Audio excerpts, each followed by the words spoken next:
탄자니아의 심장부에는 과학적, 역사적으로 매우 중요한 의미를 지닌 곳, 바로 올두바이 협곡이 자리하고 있습니다.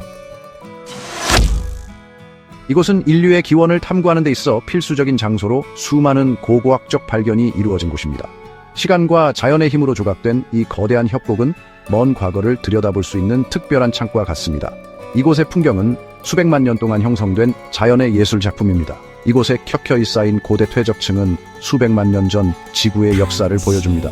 각 층은 지구의 과거 환경과 생명체에 대한 귀중한 정보를 담고 있습니다. 더욱 중요한 것은 올두바이 협곡은 우리 인류의 기원을 이해하는 데 중요한 열쇠를 쥐고 있으며 초기 인류 조상의 흔적을 간직하고 있다는 것입니다. 이곳에서 발견된 유물과 화석은 인류 진화의 중요한 단서를 제공합니다. 20세기 초 올두바이 협곡의 발견은 인류 진화에 대한 우리의 이해의 혁명을 일으켰습니다. 이곳에서의 발견은 과학계에 큰 반향을 일으켰고 인류의 기원에 대한 새로운 시각을 열어주었습니다. 루이스 리키와 메리 리키 부부는 바로 이곳에서 수많은 화석과 유물을 발굴하여 거대한 생명의 역사 속에서 우리 인류의 위치에 대한 관점을 영원히 바꾸어 놓았습니다. 그들의 연구는 인류의 기원과 진화에 대한 새로운 이해를 제공했습니다.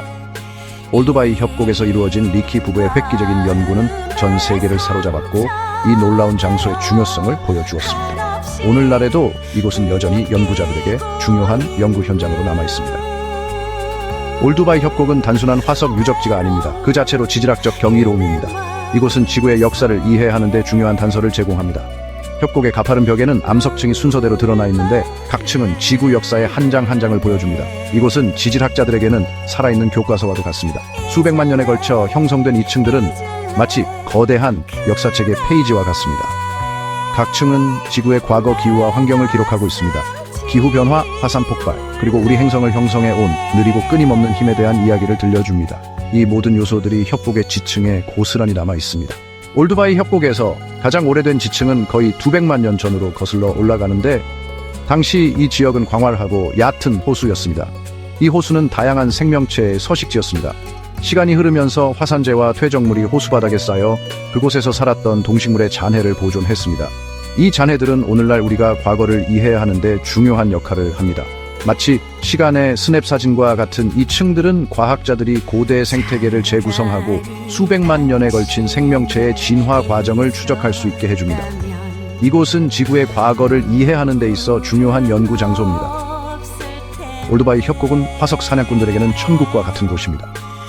고대 지층 속에는 거대한 코끼리와 검치호랑이부터 직립보행을 했던 초기 인류에 이르기까지 수많은 생물의 화석이 묻혀 있습니다.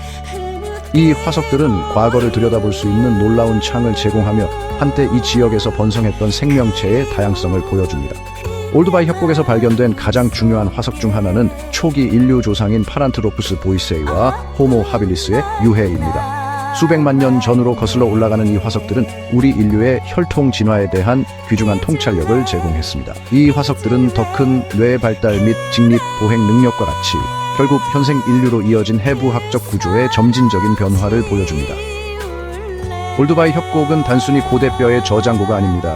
이곳은 수백만 년 전의 삶의 흔적을 간직한 살아있는 박물관입니다. 이곳은 우리 조상의 독창성과 회복력을 느낄 수 있는 곳입니다. 그들의 삶의 방식과 생존 전략을 엿볼 수 있는 중요한 장소입니다. 화석들 사이에는 돌로 만든 도구, 즉 초기 인류의 독창성이 담긴 흔적들이 흩어져 있습니다. 이 도구들은 단순한 생존을 넘어선 창의적 사고의 증거입니다. 화산암으로 만든 이 도구들은 인류 진화의 중추적인 단계를 나타내며 우리의 기술적 여정의 시작을 알립니다. 이들은 단순한 도구가 아니라 인류의 지혜와 적응력의 상징입니다. 올두바이 협곡에서 발견된 가장 초기의 도구는 단순한 자르기와 다지기, 고기를 자르거나 가죽을 벗기는데 사용되었을 가능성이 높습니다. 이들은 생존을 위한 필수적인 도구였습니다. 시간이 지남에 따라 우리 조상들은 손도끼와 고기 베는 큰 칼과 같이 더 정교한 도구를 개발했는데 이는 인지 능력과 적응력이 향상되었음을 보여줍니다. 이 도구들은 그들의 진화와 발전을 상징합니다. 이러한 유물은 우리의 과거와 유형적인 연결고리를 제공하며 우리 종으로 이어진 길고 놀라운 여정을 상기시켜 줍니다. 이곳에서 우리는 인류의 기원을 되새기고 우리의 뿌리를 이해할 수 있습니다. 오늘날 올두바이 협곡은 단순히 과거를 들여다볼 수 있는 창 이상의 의미를 지닙니다. 이곳은 생명체로 가득한 번성하는 생태계입니다. 먼 과거보다 기후가 건조해졌지만 협곡은 여전히 놀라울 정도로 다양한 동식물을 지탱하고 있습니다. 아카시아 나무들이 풍경에 점점이 박혀 있고 나뭇가지들은 얼룩말과 가젤이 풀을 뜯는 동안 그늘을 들이웁니다.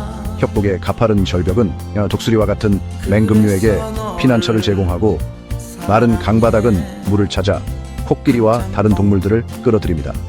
이 척박한 환경에서도 생명력이 넘치는 것은 적응력과 모든 생명체의 상호 연결성을 보여주는 증거입니다. 올드바이 협곡의 엄청난 과학적, 문화적 가치를 인식하여 이 대체 불가능한 장소를 보호하기 위한 노력이 진행 중입니다. 탄자니아 정부는 올드바이 협곡을 국립공원이자 유네스코 세계문화유산으로 지정하여 미래 세대를 위해 보존하고 있습니다. 보존 노력은 침식 방지, 인간의 영향 제한 및 지속적인 연구 지원에 중점을 둡니다. 전 세계 과학자들은 협곡의 화석, 지질학 및 현대 생태계를 계속 연구하여 과거에 대한 이해를 깊게 하고 현재를 알려주는 새로운 발견을 하고 있습니다. 올드바이 협곡은 발견의 힘과 거대한 생명의 테피스트리에서 우리의 위치를 이해하는 것의 중요성을 증명하는 곳입니다. 과거가 살아 숨쉬는 곳, 우리 조상의 발자취를 따라가고 진화의 경이로움에 감탄할 수 있는 곳입니다. 오늘날 올드바이 협곡은 관광객과 연구원 모두에게 인기 있는 곳입니다. 방문객들은 협곡의 박물관을 둘러보고 이곳의 역사에 대해 배우고 가이드가 안내하는 화석 산책에 참여할 수도 있습니다. 올드바이 협곡은 단순한 관광지가 아닙니다. 우리 공동의 인류 유산의 상징이며 우리가 어디에서 왔는지 그리고 앞으로 나아갈 긴 여정을 상기시켜 줍니다.